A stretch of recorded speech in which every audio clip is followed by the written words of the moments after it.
Entrepreneurs created 67,000 new companies last year. 65% of all net new jobs came from entrepreneurs. 3 million jobs have been created by entrepreneurs worldwide during this last year alone. So I am an entrepreneur, and to tell my story, I have to go back to the number 57. 1957, a few years before most of you were born. 57 years ago, what symmetry. I was 15 years old. In the bedroom of my home, I created my first company, a phonograph record manufacturing company that took colleges, high schools, churches, recordings and made them into 12-inch LPs. You remember records, of course. In fact, they're coming back. I may be one of the only experts left in the world of records. So here I was at 15, creating a company that took me through college. Here I am, and that is 150 pounds of me at 6'3" as a sophomore here at Occidental, running the business that paid my way through college. That business turned into one that was one of Hollywood's most revered companies because of the high quality of what we did and the fact that we actually manufactured a record from the recording studio all the way through the finished pressing in our own building. When I was running that record company that I had created at the age of 15, the very first mini computer was released, the one with a screen as opposed to those with teletypes. This goes back a little further than most of you might remember. And I programmed it myself because I had so much fun doing just that. And those programs became more valuable than the record company. People offered me $10,000 to lease a copy of one of these, and then someone else would offer another $10,000 to do the same. So naturally, I sold my interest in the then public record company and went into the computer programming business. After a while, settling on hotels. That company grew to 233 employees at Long Beach Airport. We had offices around the world. We produced 16% of all of the automated hotels worldwide, 22% of all the automated hotels in the United States. And as you heard, it became an Inc. 500 company twice. And then I turned 50. And the day I turned 50, 233 people thought it would be fun to wear black. And they had black balloons and a black birthday cake, as you can see. And the unintended consequence was I realized it was time to move on. So, I heard the angels call, and now we get into the real subject of my conversation today, because in 1993, I began looking at other people like I had looked at myself. During those first 36 years, I was an entrepreneur, and I created jobs for lots of people. And when I made an obscene amount of money by selling my company in 1990 and running it for the person who bought it, or the company that bought it, for 3 years, I was able then to take my money and invest in entrepreneurs. I've seen 6,300 business plans since that time, and I've invested in 108 of those since that time until today. 16 of them have been sold or gone public. So this is the story of those entrepreneurs and how they created their American dream, after I was able to help them perhaps, but at least how they created their American dream. I took 2 of the executives from the hotel computer company that I had created, and together we brainstormed what would be the most unique offering we could make for the hotel industry that hadn't been offered before. Now I have to take you back to the days of analog cell phones. Some of you don't even know there were analog cell phones. Didn't even know that you couldn't roam outside of your local territory. You had to, at that time, pay $1 a minute to roam outside of your local, in this case, Los Angeles area. So our idea was we would create a special switch and a special telephone that would allow a hotel to offer a free, already charged telephone to a guest.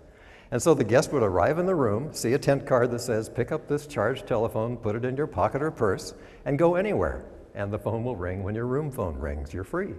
And by the way, if you want to make a telephone call outbound, just pick up the same phone and dial anywhere. What an enabling experience that was. And so we did. We put it into the Waldorf Astoria, the Ritz-Carlton hotels, lots of other 4- and 5-star hotels, and we leased the equipment because I thought that, like Xerox, we could make money forever by leasing the equipment. Well, about 2.5 years later, we see a headline in every newspaper in America saying, digital phones, $40 with a roaming plan for $40 a month. And all of us who traveled ran to our local store and bought a digital phone. And those telephones that were sitting in those hundreds of hotels went fallow. Nobody used one of them. And so I began to put on a calendar the day I knew a call would come from every one of them saying, take your damn phone. Take 800 of your phones, 1,600 of your batteries, 800 of your chargers, and this big switch, and put it where you want to put it. And we did, and we just loaded ourselves with $1.2 million worth of losses. Now, my lesson for this one, for you and for everybody, is a natural lesson. Shouldn't somebody somewhere in the United States of America have known in those 2 years or 3 years that digital phones were coming? And did we have an opportunity to do the marketing, at least to figure out that somebody else would have known? Of course. Here's another good story. This is Steve Street. Steve Street is a local Los Angeles person who was a radio station disc jockey who came to my group, the Tech Coast Angels, and said, I have an idea. My friends and I are trying to charge for things on the internet, like buying books from Amazon, and we can't do it because we don't have credit cards in some cases, so we'd like to invent a card that could charge on the internet. And I have another friend, he said, who is a vice president of MasterCard, and my friend has given us the franchise to use the MasterCard name. Steve Street created Green Dot, which is the largest debit card company in the world. The switch that runs the debit cards for many banks, 75,000 stores, including all the Walmarts in America, came out of this idea. And the idea that he created was basically a very small, thin idea that turned into the banking system for the unbankable. Well, I was lucky. I put the largest amount of cash in that in the earliest round and made a lot of money at the public offering, and that's the story. But really, the real lesson for all of us, the thing that we who look at entrepreneurism want to know, is management quality trumps a quality plan, because no business plan ever survives that first encounter with the marketplace. So here is a letter, and you saw me drop a little portfolio on the floor as I came out. I've got to tell you a story. My chief programmer for the hotel company, his name was Tom Schoenoff. Tom came to me one day, and he said, you know, I'm tired of programming. I want to be a marketing person. And I said to Tom, you can't do that. You have 26 programmers working for you, and we have thousands of hotels around the world who are looking to you. You now hold the keys to this giant company's kingdom. And he said, I don't care. I can't do it. I have to be a marketing person. And I couldn't convince him otherwise. And Tom left me in 1990. In 1995, I got the email you just saw disappear from the screen. 1995. You know, I keep that email with me today, and I take it virtually wherever I go, and I use it whenever I tell people about entrepreneurism. So here is that email, the actual printout of the email. Those of you who've been around a while knew that AOL used to have an actual ISP. So this is on AOL.com, I have to confess, from way back when. So here it is. This is Tom's email to me 5 years after he left. August 26, 1995. Hello again, Dave.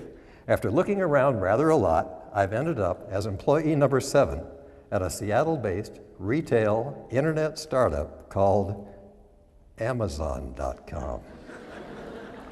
And he goes on to describe how he and Jeff and the other 5 stopped at 1 o'clock every day, packed these books, getting ready for the post office, and then went back to work.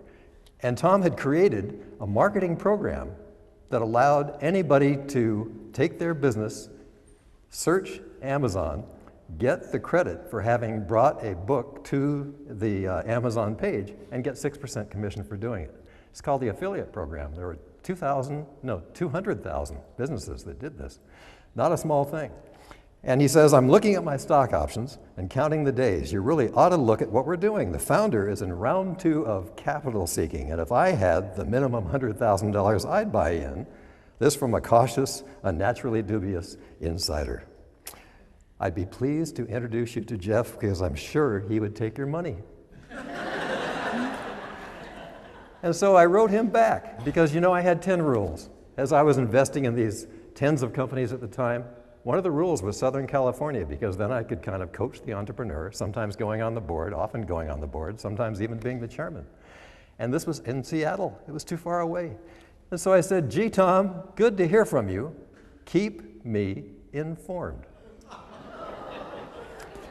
So my question to you that I can't really ask, as I sometimes ask of audiences, is how much do you think that 100,000 would have been worth 2 years later in the Amazon public offering?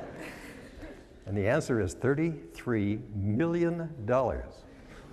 Now let's say I held it for 1 year more, just to be funny, because when you have a private investment, you have to hold for 6 months. Let's say I held it for 1 year. That $33 million would have been worth $66 million.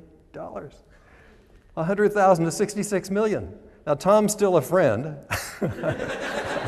I still see him, but there's a lesson there. And the lesson is, some will get away.